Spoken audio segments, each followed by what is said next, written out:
ఏసే పరిష్కారము అనుదిన Bible television కార్యక్రమం ప్రేక్షకులందరికీ యేసుక్రీస్తు వారి మహిమగల నామమున వందనాలు. ప్రభువునందు ప్రియ దేవుని బిడ్డలారా, నేటి దినము పాస్టర్ కె శ్యామ్ సాగర్ గారి ద్వారా సమూయేలు మొదటి గ్రంథములోని కొన్ని శ్రేష్టమైన భాగాలను ధ్యానము చేసుకుందాము. మీరందరూ బైబుల్తోనూ నోట్బుక్తోనూ సిద్ధపడి ఉండండి. నిన్నటి దినాన మేము మీకు అందించిన క్విజ్ నెంబర్ 66లోని ప్రశ్నలు మరోసారి చదువుతానండి. తొందరగా రాసుకోవడానికి ప్రయత్నం చేయండి. క్విజ్ నెంబర్ 66 మొదటి ప్రశ్న. నా ఏలినవాడా అను పదము అబీగయీలు ఎన్నిసార్లు దావీదును సంబోధించెను? నా ఏలినవాడా అను పదము అబీగయీలు ఎన్నిసార్లు దావీదును సంబోధించెను? రెండవ ప్రశ్న. అబీగయీలు భర్త పేరేమి?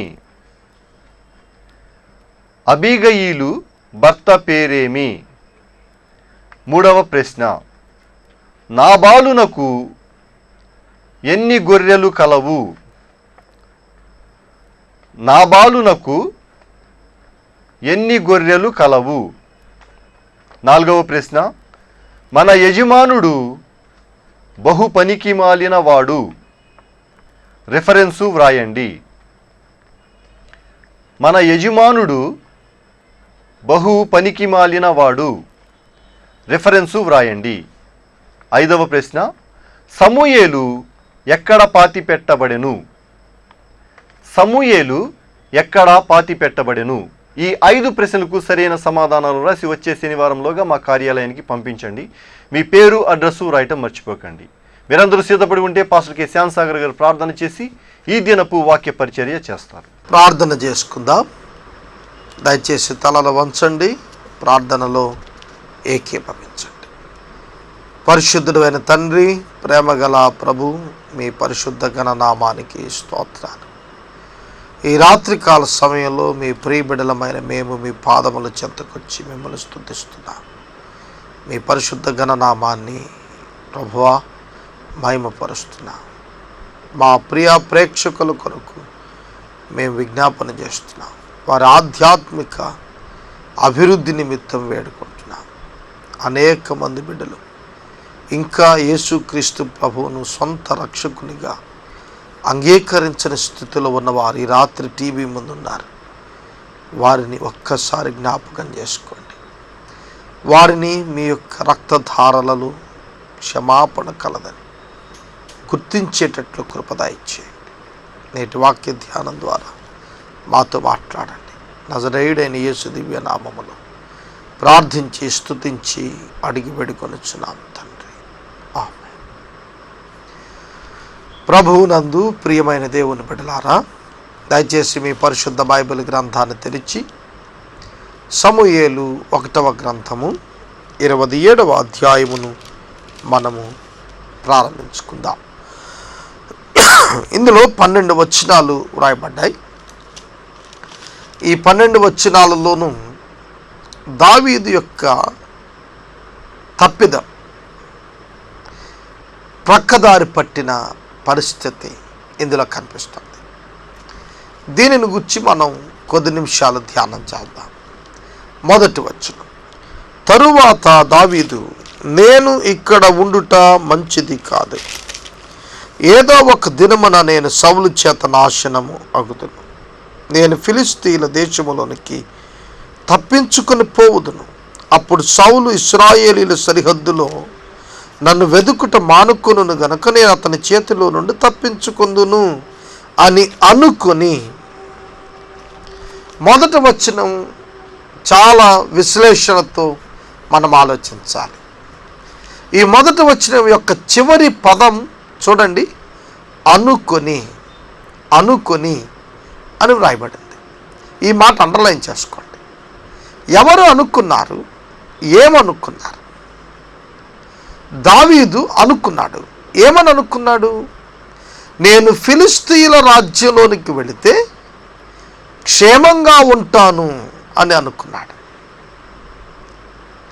సౌలు చేతిలో నేను నాశనమైపోతాను అని అనుకున్నాడు. ఏదో దినాన సౌలు తనను చంపేస్తాడు అని అనుకున్నాడు. అతడు అనుకుంటున్నవి ఎంత సత్య దూరములు మీరు ఆలోచించండి. దేవుడు దావీదును ఎన్ని పర్యాయాలు తప్పించాడు సౌలు నుండి. కానీ సౌలును ఎందుకు అటువంటి భయంకర శక్తిగా దావీదు భావిస్తున్నాడంటే తన అంతరంగములో అతడు దిగజారిన వాడుగా ఉన్నాడు, కృంగిన వాడుగా ఉన్నాడు.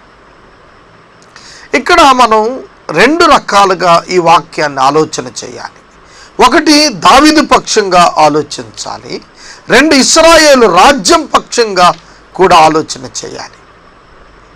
పుల్పిట్ కామెంటరీలో ఈ ఒక్క పదం మీద మనం చదివితే విస్తారమైనటువంటి తలంపులు ఇచ్చాడు.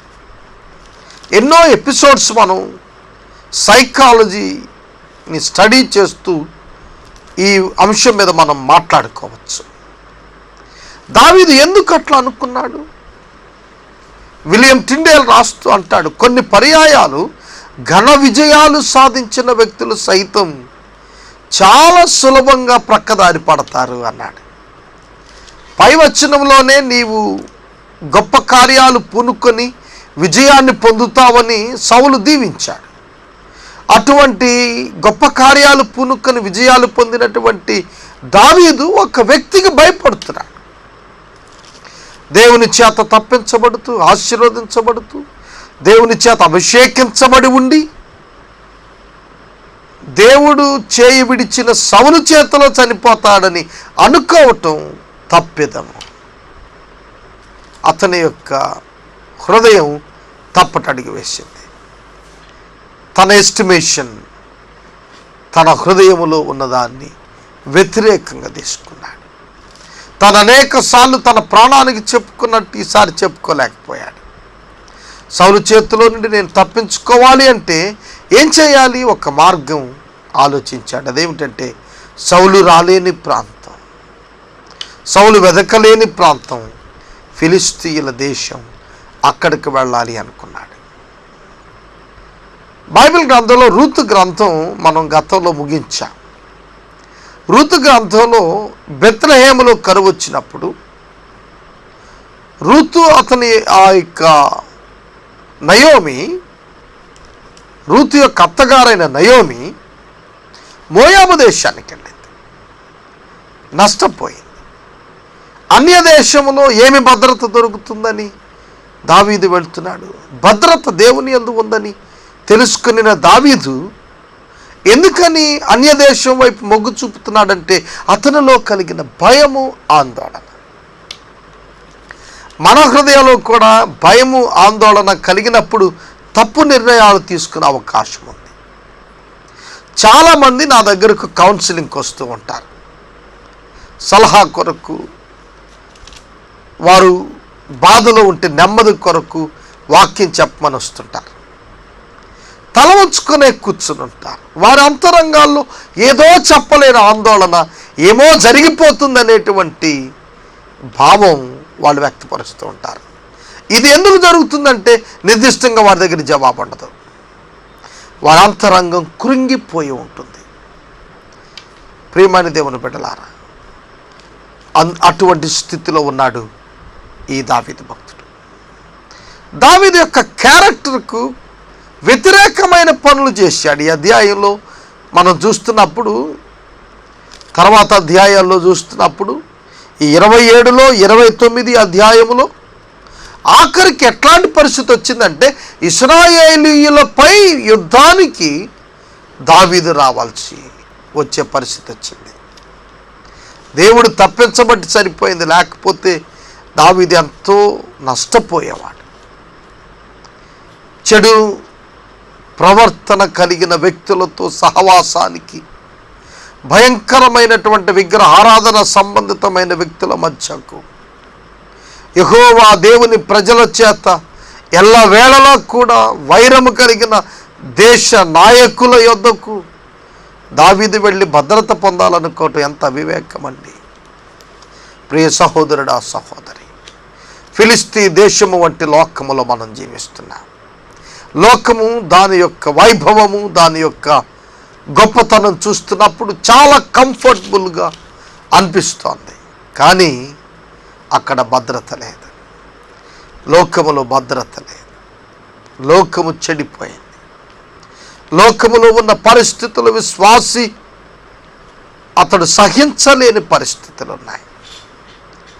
అట్టి పరిస్థితులు కలిగిన ఫిలిష్తీ దేశానికి దావీదు వెళుతున్నాడు. ఇది ఒక భాగం. రెండవ భాగాన్ని ఆలోచిస్తే ఎంతో మంచి దైవ ప్రవర్తన కలిగినటువంటి ఒక వ్యక్తి హృదయము నొచ్చుకున్నంతగా ఒక రాజు ప్రయత్నం చేశాడు. దానిని బట్టి జరిగింది ఏమిటి? ఒక దేశం ఒక మహానాయకుని ఇంచుమించు 16 మాసముల పాటు కోల్పోయినట్లుగా మనం చూస్తాం. ప్రియమైన దేవుని బిడ్డలారా, దావీదు చాలా నీతిమంతుడు, చాలా గొప్ప వ్యక్తిత్వం కలిగిన వాడు. అటువంటి వ్యక్తి తమ దేశాన్ని విడిచి వెళ్ళిపోతున్నాడంటే ఆ ప్రజలు తమను తాము ఆలోచన చేసుకోవాలి. ఆ రాజు సౌలు తనను తాను ఆలోచన చేసుకోవాలి. తమ ప్రవర్తన ఎట్లుంది? తమ ప్రవర్తనను బట్టి ఇతరులు నొచ్చుకొని దూరం అయిపోతున్నారా? ఈ ప్రశ్న అనేక పర్యాయాలు నేను అనేక సోదరులతో పంచుకున్నాను. వేదనాభరితమైన ప్రశ్న. నీ ప్రవర్తన వలన నీ సోదరుడు నీకు దూరముగా వెళ్ళిపోతున్నాడంటే కన్సిడర్ యువర్ బిహేవియర్. నీ ప్రవర్తన జాగ్రత్తగా చూసుకోవాలి. సౌలు ప్రవర్తన, మితిమీరిన ప్రవర్తన దావీదు దేశం విడిచి వెళ్ళేటట్లు చేసింది. తద్వారా ఇజ్రాయేలీలు నష్టపోయారు. దావీదు వంటి గొప్ప వ్యక్తిని 16 మాసాలు వారు మిస్ అయిపోయారు. ప్రియమైన దేవుని బిడ్డలారా, మన జీవితాల్లో మన దుష్ప్రవర్తన, మన యొక్క విపరీత ధోరణి ఇతరులను మన నుంచి దూరం చేస్తోందా? ఒకసారి ఆలోచన చేయాలి. వారెంతో మంచివారైనప్పటికీ మన సూటిపోటు మాటలతో, మన యొక్క భీకరమైనటువంటి పదజాలంతో, మన యొక్క ఇష్టానుసారమైన ప్రవర్తనతో వారి హృదయాలను కలిచివేసేటట్లుగా మనం చేస్తున్నామా ఆలోచించాలి. ఈ దినాల్లో అనేక మంది ఎదుటి వారి హృదయాన్ని నొప్పిస్తున్నారు, గాయపరుస్తున్నారు, మంగళ కత్తి వంటి మాటలు ఉపయోగిస్తున్నారు. అది లోతైన గాయం చేస్తోంది.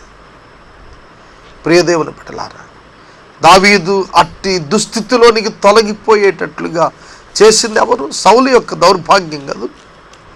కుటుంబాలు పాడైపోతున్న దినాల్లో మనమున్నాం. కుటుంబంలో ఒక వ్యక్తి కూడా పాడైపోకుండా, నొచ్చుకొని బయటికి పోకుండా ఉండాలంటే కుటుంబంలో ఉన్న ప్రతి ఒక్క వ్యక్తి కూడా దేవుని యొక్క విలువలను కాపాడుకోవాలి. ఎవరికి వారు తమ పరిధిలో పరిశుద్ధతతో, ఓర్పు, సహనము, ప్రేమ మొదలగు దైవ సంబంధమైన గుణలక్షణాలు కలిగి జీవించాలి. దావీదు ఫిలిష్తీ దేశంలోని తప్పించుకొని పోయి నేను అక్కడ క్షేమముగా ఉంటాను అని అనుకొని అక్కడికి వెళ్ళినప్పుడు ఆ ఫిలిష్తీ రాజు, గాతు రాజు ఆకీష్, ఫిలిష్తీ పట్టణాలు 5 పట్టణాలు. ఈ 5 పట్టణాల్లో గాతు ఒకటి, అష్టోదు ఒకటి. ఈ విధంగా మనం చూస్తున్నప్పుడు ప్రధానంగా గాతు రాజు లాకీషు, అతనికి ముందుగా తెలుసు సౌలు దావీదు సరిగా లేరు, సమంగా లేరు, గొడవ పడుతున్నారు, ఇవన్నీ తెలుసు అతనికి. అందుకని అతను ఏం చేశాడంటే దావీదుని చేరదీశాడు. ఇక్కడ ఒక యుద్ధ నీతి కూడా ఉండవచ్చు అనేది కొందరు బైబిల్ పండితుల అభిప్రాయం. ఎందుకంటే హెన్రీ మాథ్యూస్ కామెంటరీలో మనం చూస్తున్నప్పుడు ఒక యుద్ధ నీతి ప్రదర్శన కూడా జరిగి ఉండొచ్చు అని భావించారు. ఒక ప్రక్కన శత్రువులకు తమ యొక్క దేశం నుండి పారిపోయినట్లుగా కనపడుతూ, వారితో చేయి కలిపినట్టు కనబడుతూ, వారిని గమనిస్తూ, వారి స్వభావం తెలుసుకుంటూ, పైపెచ్చు వారి నమ్మకత్వం సంపాదించడానికి ఇశ్రాయేలీలున్న భూభాగములో నుంచి ప్రయాణం చేసి ఇతర జాతులను నాశనం చేస్తూ, నమ్మకం కలిగిస్తూ, ఇతరులపై ఆధిపత్యం వహించటానికి దావీదు యొక్క భవిష్యత్ కాలపు ఫిలిష్తీ యుద్ధాలకును అనుకూలమైన బాట వేసుకోవటానికి దావీదు వెళ్ళాడని కొంతమంది బైబిల్ పండితులు ఆర్గ్యుమెంట్ కూడా చేశారు. ఇదేమైనప్పటికీ కూడా ఒక ఈగ సాలిగూడులో చిక్కుకున్నట్లుగా దావీదు వచ్చి ఆకీషు రాజు ఎద్దకు వచ్చాడు. ఆకీషుకు అంతా తెలిసి కూడా దావీదును తనతో చేరమని అడుగుతున్నాడు. అది ఒక యుద్ధ సంబంధమైన కుయుక్తితో అతడు చేర్చుకున్నట్లుగా భావించుకోవచ్చు. కుయుక్తి చేత చేర్చుకున్న వాడు ఎన్నడూ లబ్ధి పొందడు. 3వ వచనం, దావీదు గాతులు ఆకీషు వద్దకు చేరగా అతడును అతని వారందరూ తమ తమ కుటుంబముల సమేతముగా కాపురముండరి. యెజ్రెయేలీయురాలు అహీనోయము నాబాలు భార్య అయ్యుండియు కర్మేలీయురాలైన అబీగయీలను అతని 2 భార్యలు దావీదుతో కూడా ఉండిరి. దావీదు గాతునకు పారిపోయిన సంగతి సౌలుకు తెలిసినందున సౌలు దావీదును వెతుకుట మానివేసెను. అంతటా దావీదు రాజపురమందు నీ యొద్ద నీ దాసుడనైన నేను కాపురము చేయనేలా. ఎంత యుక్తితో మాట్లాడుతున్నాడు దావీదు. దావీదును రాజనగరులో పెట్టేశాడు. ఆఖరికి ఆకీషు, నీ దాసుడనైన నేను ఎందుకు రాజరకంలో రాజ సౌధంలో ఉండాలి? నాకు ఒక చిన్ని పల్లెటూరు ఇప్పిస్తే మేమందరం అక్కడికి వెళ్ళిపోతాం కదా. సిక్లగు అనేటువంటి ప్రాంతం ఇక్కడ ఆకీషు ఇస్తున్నాడు. ఇది ఫిలిస్తీ ప్రాంతం అయినప్పటికీ ఇది యూదయ స్వాధీనంలోనే ఉన్నట్లుగానే ప్రకటించబడుతూ వచ్చింది తదుపరి శతాబ్దాలలో కూడా. కనుక ఈ సిక్లగు అనేటువంటి గ్రామం ఆకీషు దావీదు కోరుకున్న వెంటనే ఇచ్చాడు. ఒక విధంగా దేవుని ఎదుట యథార్థంగా ఉండాల్సినటువంటి దావీదు మనుషుల ఎదుట యథార్థంగా ఉంటున్నట్లు ప్రవర్తించడానికి ప్రయత్నం చేసి దేవుని ఎదుట యథార్థతను కోల్పోయే స్థితికి వచ్చాడు. దేవుని ప్రజలకు వ్యతిరేకంగా నిలిచేటువంటి దౌర్భాగ్య స్థితికి వచ్చాడు. దావీదు యొక్క జీవితం చాలా మిక్స్డ్, చాలా అనేక అనుభవాలు రంగరించినటువంటి జీవితంగా మనకు, సమ్మిళితమైన జీవితంగా మనకు కనిపిస్తుంది. ప్రియ సహోదరుడా, సహోదరి, మీ జీవితాల్లో మీరు దావీదును గురించి ధ్యానం చేస్తున్నప్పుడు ఆలోచన చేసుకొని ఎక్కడా దేవునికి వ్యతిరేకమైన విధానమును మీ జీవితాల్లో ఉండకుండా చూసుకోవాలని నేను మనవి చేస్తున్నాను. సిక్లగు అనేటువంటి ప్రాంతం యూదా రాజుల వశములో ఉంది. దావీదు ఫిలిస్తీన్ల దేశములో కాపురముండిన కాలము 16 మాసములు. అంతలో దావీదును అతని వారును బయలుదేరి గెషూరీయుల మీదను గెజీరీయుల మీదను అమాలేక్యుల మీదను పడిరి. ప్రయాణస్తులు పోవు మార్గమున షూరు నుండి ఐగుప్తు వరకు ఉన్న పూర్వము కాపురమున్న దేశములో దావీదు ఆ దేశస్తులు హతము చేసి మగవారినేమి ఆడవారినేమి సజీవులుగా విడువక గొర్రెలను, ఎడ్లను, గార్ధబొమ్మలను, ఒంటెలను, వస్త్రములను దోచుకొని తిరిగి ఆకీషు వద్దకు వచ్చాను. ఆకీషుకు నమ్మకమైన వాడుగా మారాడు దావీదు. అందుకని అతని పక్షంగా 3 ప్రధానమైన గెరిల్లా ట్రైబ్స్తోనూ యుద్ధం చేశాడు. ఫిలిస్తీన్ల పక్షంగా దావీదు యుద్ధాలకు వెళుతూ ఏమిటండి, దేవుని వ్యతిరేక జనాంగంతో చేరి వారి అభివృద్ధిలో పాలిభాగం పుచ్చుకున్నటువంటి స్థితిలోకి దావీదు దిగజారాడు. దావీదును వారు వాడుకున్నారు అంతే. దావీదు యొక్క పరాక్రమం, దావీదు యొక్క శౌర్యం ఫిలిస్తీన్లకు ఉపయోగపడింది. ఒక ప్రక్కన అదే జాతుల వారు ఇశ్రాయేలు జనాంగానికి కూడా శత్రువులే. అందుకనే దావీదు యొక్క యుద్ధ నిపుణత ఇశ్రాయేలీలకు కూడా పనికొచ్చిందని దైవ పండితులు భావిస్తూ వచ్చారు. నిజమే, కామన్ ఎనిమీని తీసివేయటం విషయంలో ఫిలిస్తీన్ల పక్షంగా ఉన్నట్లుగా కనపడినప్పటికీ ఇశ్రాయేలీలకు మేలు చేస్తూ వచ్చాడు దావీదు. 10వ వచనం, ఆకీషు ఇప్పుడు మీరు దండెత్తి దేశంలో జొరబడితిరా అని దావీదును అడగగా, దావీదు యూదా దేశమునకును యెరహ్మెయేయులకు దేశమునకును కేనీయుల దేశమునకు దక్షిణముగా ఉన్న ఒక ప్రదేశంలో చొరబడితిని. అలాగన దావీదు చేయిచ్చు వచ్చెను. అతను ఫిలిస్తీన్ల దేశంలో నివసించినంత కాలము ఆ ప్రకారము చేయనని తమను గూర్చి చెప్పిన వారు చెప్పుదురేమో అని గాతునకు వర్తమానము తేగల మగవానినైనను ఆడుదానినైనను దావీదు బ్రతుకనీయలేదు. అతని మీద ఆకీషునకు కంప్లైంట్ తీసుకొచ్చేటువంటి వారిని ఎవరిని కూడా దావీదు బ్రతకనివ్వలేదు, చంపివేశాడు. ఈ కారణం చేత దావీదు యుద్ధ నీతి చొప్పున వెళ్ళాడని కొందరు బైబిల్ పండితులు భావిస్తూ వచ్చారు. దావీదు తన ప్రజలైన ఇశ్రాయేలీలు తన యందు బొత్తిగా అసహ్యపడేటట్లు చేసిన గనుక అతడు సదాకాలము నాకు దాసుడుగానే ఉండునని అనుకుని ఆకీషు దావీదు మాటను నమ్మెను. దావీదు ఆకీషును నమ్మబలికాడు.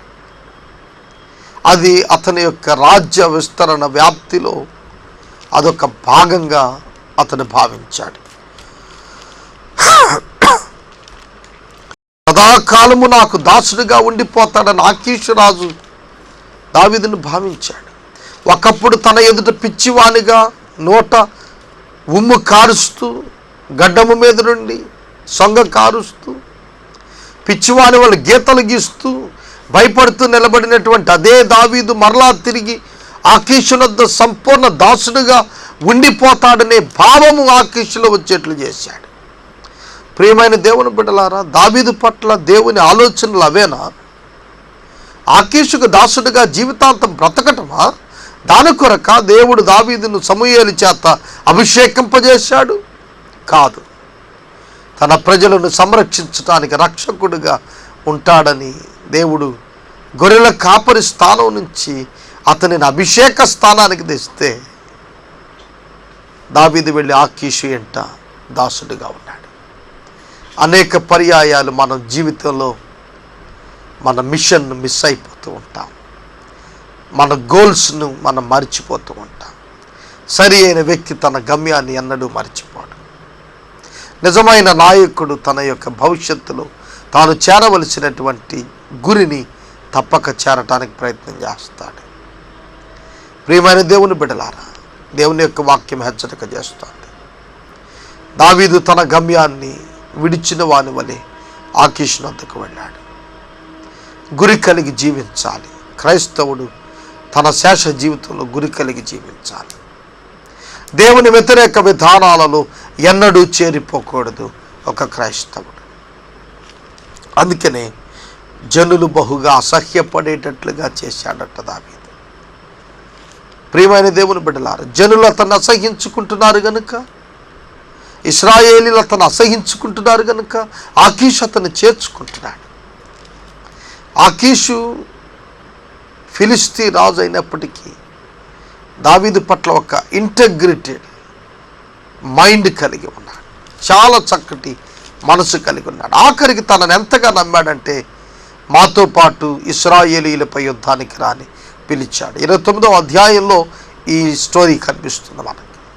అయితే మిగిలినటువంటి 5 సర్దార్లు ఒప్పుకోలేదు. అక్కడ వరకు వచ్చినాక దావీదు వెనుతిరిగి వెళ్ళిపోతే అప్పుడు ఇవ్వబడిన సాక్ష్యం తెలుసున ఆకీష్ అంటాడు దావీదు అట్లాంటి వాడు కాదు, వెనుతిరిగి వెళ్ళడం. ఎటువంటి క్యారెక్టర్ బిల్డ్ చేసుకున్నాడండి దావీదు. మాట ఇచ్చాడు, నెరవేర్చి తీరుతాడు. మాట తప్పిపోడు. అబద్ధం ఆడేవాడు కాదు. తనకు నష్టం కలిగిన వెనుతిరిగేవాడు కాదు. దేవుడు తప్పించకపోతే ఖచ్చితంగా దావీదు ఇశ్రాయేలీలపైకి వెళ్ళి నష్టపోయేవాడే. ఆ సర్దారులు పక్కకు తప్పించుకునేటట్లుగా దావీదును వెళ్ళిపోయేటట్లుగా ఆశించారు కనుక ఆకీషు 29వ అధ్యాయంలో ఆ ఫిలిస్తీన్ల నుండి దూరంగా దావీదుని పంపాడు. అది దేవుడు చేసిన కార్యం. కొన్ని సమయాల్లో మనం తెలిసి తప్పిపోతుంటాం. దేవుడు జోక్యం చేసుకుని మనల్ని మరలా తిరిగి ప్రభు తన మార్గములోనికి వాక్య హెచ్చరికల ద్వారా మనస్సులో దేవుని యొక్క అంతరంగములో దేవుని యొక్క ఆత్మ యొక్క ప్రబోధనం ద్వారా నడిపింపు ద్వారా మన పాపము నుంచి విడుదలలోనికి తీసుకొస్తూ ఉంటాడు. ఎన్నడూ కూడా దేవుని యొక్క ఆత్మస్వరాన్ని నిర్లక్ష్యం చేయొద్దు. దేవుని యొక్క ఆత్మ హెచ్చరికలను నిర్లక్ష్యపరచవద్దు. పశ్చాత్తాపడాలి. ప్రియమైన దేవుని బిడ్డలారా, పరిశుద్ధ లేఖన భాగములో 27వ అధ్యాయము మనం చూస్తున్నప్పుడు మన జీవితాల్లో దావీదు వలె ప్రక్కకు తొలగిపోయిన వారం ఉంటున్నామా? అన్య దేశములు, అన్య రాజు ఎదుట, అన్య ప్రజల ఎదుట, అన్య ఆచారాలు కలిగిన వ్యక్తుల ఎదుట రాజీపడి వారితో మమేకమై జీవిస్తూ ఉన్నామా? దానివలన ఆధ్యాత్మిక భ్రష్టత్వంలోనికి దిగజారిపోతున్నామా? ఆలోచన చేసుకోవాలని ప్రభుపేట నేను మనవి చేస్తున్నాను. దేవుని యొక్క వాక్యములో ఈ 27వ అధ్యాయంలో ప్రధానంగా మనం ఆలోచన చేయాల్సిన ఒక మాట ఏమిటంటే, దావీదు యొక్క జీవితం ఒక ప్రత్యేకమైనటువంటి విధానములో దేవుడు తీసుకుని వెళ్ళాలనుకున్నప్పుడు తాను తన విధానములో వెళ్ళాలనుకొని తాను ప్రక్కకెళ్ళాడు. దేవుడు నడిపించిన రీతిగా విధానములో నీవు నడవాలి తప్ప ఇష్టం వచ్చిన మార్గంలో వెళ్ళటానికి వీల్లేదు. వెళ్ళావో నీ ఇష్టం, దాని పర్యవసానం నువ్వే అనుభవించాల్సి వస్తుంది. 28వ అధ్యాయము 25 వచనాలు కలిగిన అధ్యాయం. ఇది చాలా కాంట్రవర్షియల్ చాప్టర్. ఈ 28వ అధ్యాయం చాలా ఇంట్రెస్టింగ్ చాప్టర్, చాలా ఆసక్తి కలిగిన అధ్యాయము, మరియు విరుద్ధమైన భావాలు కలిగించేటువంటి అధ్యాయం కూడా. ప్రధానంగా ఈ యొక్క అధ్యాయం సౌలు కర్ణపిశాచి కలిగిన స్త్రీ వద్దకు సమూయేలు చనిపోయిన తరువాత దేవుని నుండి జవాబు లేకపోవటాన్ని బట్టి ఏదో విధంగా దేవుని సమాధానం తెలుసుకోవటానికి అన్బిబ్లికల్ వేలో, దైవవాక్య విరుద్ధ విధానములో దేవుడు నిషేధించినటువంటి ఆ విచ్ క్రాఫ్ట్, ఆ మంత్రగత్తె వద్దకు వెళ్ళి ఆమెకు యెహోవా ఆశీర్వాదం కలుగుద్దని చెప్పి తప్పిపోయాడండి. సౌలు చాలా లిటరల్గా మనం చూస్తున్నప్పుడు సౌలు ఎంత వివేకంతో బ్రతికాడు. దేనినైతే ధర్మశాస్త్రం ద్వితీయోపదేశ కాండంలో కొట్టివేసిందో దానిని తీసుకొచ్చి మరలా తిరిగి ఆచరణలో పెట్టాడు తన దేశంలో. ఎంతో ప్రమాదకరమైనటువంటి స్థితి అది. సమూయేలును పాతాళ లోకములో పరదేశం నుండి వెనుకకు తీసుకుని రమ్మని ఒక దెయ్యము చేత నడిపించుచున్న స్త్రీని ఆశ్రయించడం ఇశ్రాయేలు రాజుకు అవమానం కాదు. దీనిని గుర్చినటువంటి ప్రత్యేకమైన వృత్తాంతం 28వ అధ్యాయములో ఉంది. ఈ 28వ అధ్యాయాన్ని రేపటి దినము మనము వాక్యములో ధ్యానం చేసుకుందాం.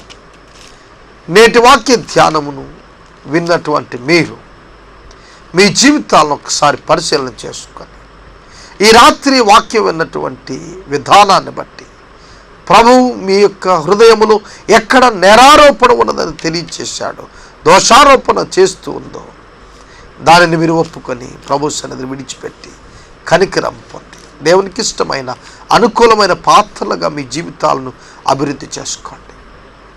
బైబిల్ గ్రంథం ఎందుకు రాయబడిందో తెలిసిన మనకు బుద్ధి కలుగునట్లుగా వ్రాయబడింది. మన ఆలోచనల్లో మనం సరిగునట్లు, మన క్రియలు మనం సరిచేసుకునేటట్లు, మానవ జీవితాలను పట్టి పీడిస్తున్న పాపము యొక్క ప్రభావము ఎట్లు నడిపిస్తుందో అర్థం చేసుకొని ఘోరమైన వ్యాధి కలిగినటువంటి హృదయము నుండి మనం పాపము నుండి తప్పించుకుంటే ఎట్లో తెలుసుకోవటానికే ఈ అధ్యాయాలు రాస్తూ వచ్చాడు. రేపటి వాక్య ధ్యానములో 28వ అధ్యాయము 1 వచనము నుండి మనము ధ్యానం చేసుకుందాం. ఈ రాత్రికాలం వాక్యం ఉన్నటువంటి మీరు మీ హృదయాలను ప్రభువుకు సమర్పించాలని నేను మనవి చేస్తున్నాను. యేసే పరిష్కారం కొరకు మీ యొక్క కుటుంబ పక్షంగా మీరు కొద్దిపాటి ఇన్వాల్వ్మెంట్ తీసుకోవాలని ప్రభుపేట నేను మనవి చేస్తున్నాను. ప్రార్థనా శిబిరానికి మీ ప్రార్థనా మనవులు పంపండి. ప్రతిరోజు మా కార్యాలయానికి అనేక ప్రార్థనా మనవులు వస్తున్నాయి. వారందరి కొరకు మేము ప్రార్థన చేస్తున్నాం. దయచేసి ఈ సమయంలో పరిష్కారం కార్యక్రమం కొరకు ప్రార్థించమని నేను మనవి చేస్తూ ఈ వాక్య ధ్యానం ఇక్కడ నేను నిలుపుదల చేస్తున్నాను. మనము ఇంతవరకు పాస్టర్ కె శ్యామ్ సాగర్ గారి ద్వారా సమూయేలు మొదటి గ్రంథములోని కొన్ని శ్రేష్టమైన భాగాలను ధ్యానము చేసుకున్నాము. ఈ కార్యక్రమం ద్వారా మీరు పొందుకొనుచున్న ఆత్మీయ మేలులు మాకు తెలియచేయండి. మీ ప్రార్థనా అవసరతలు మాకు తెలియచేస్తే సోమవారం నుండి శనివారం వరకు మా కార్యాలయంలో ఏర్పాటు చేయబడిన 6 గంటల ప్రార్థనా శిబిరంలో మీ కొరకు ప్రత్యేకంగా ప్రార్థిస్తాము. మీ కుటుంబ పక్షముగా ఒక ఎపిసోడ్ ప్రసారం చేయాలనుకునేవారు మాకు తెలియచేస్తే మా సిబ్బంది మీ గృహాలను దర్శిస్తారు.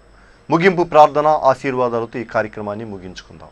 ప్రార్థన చేసుకుందాం. దయచేసి స్థలాలు వంచండి, ప్రార్థనలో ఏకీభవించండి. పరిశుద్ధుడైన తండ్రి, ప్రేమగల ప్రభువా, మీ గణనామానికి స్తోత్రం. వాక్యం విన్న నీ ప్రియబిడ్డలను దీవించమని ప్రార్థిస్తున్నాం. సిక్లగులో దావీదు చోటు చేసుకున్నాడు. 30వ అధ్యాయముకు వచ్చేటప్పటికి సిక్లగులో ఉన్న వారిని అమాలేకీయులు తీసుకుపోయారు.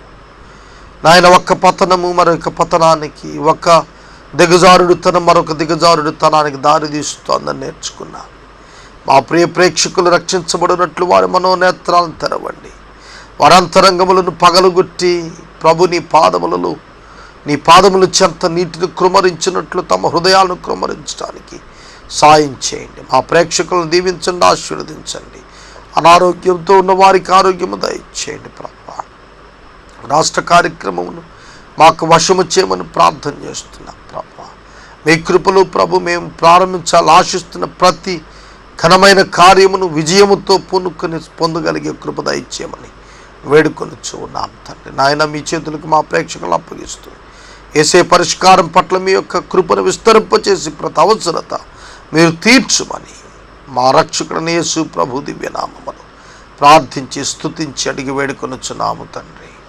ఆమేన్. మన తండ్రి అయిన దేవుని ప్రేమ, కుమారుడైన యేసుక్రీస్తు వారి యొక్క కృప, పరిశుద్ధాత్మని యొక్క అన్యోన్య సహవాసం సదాకాలం మనందరికీ తోడై ఉండునుగాక. ఆమేన్.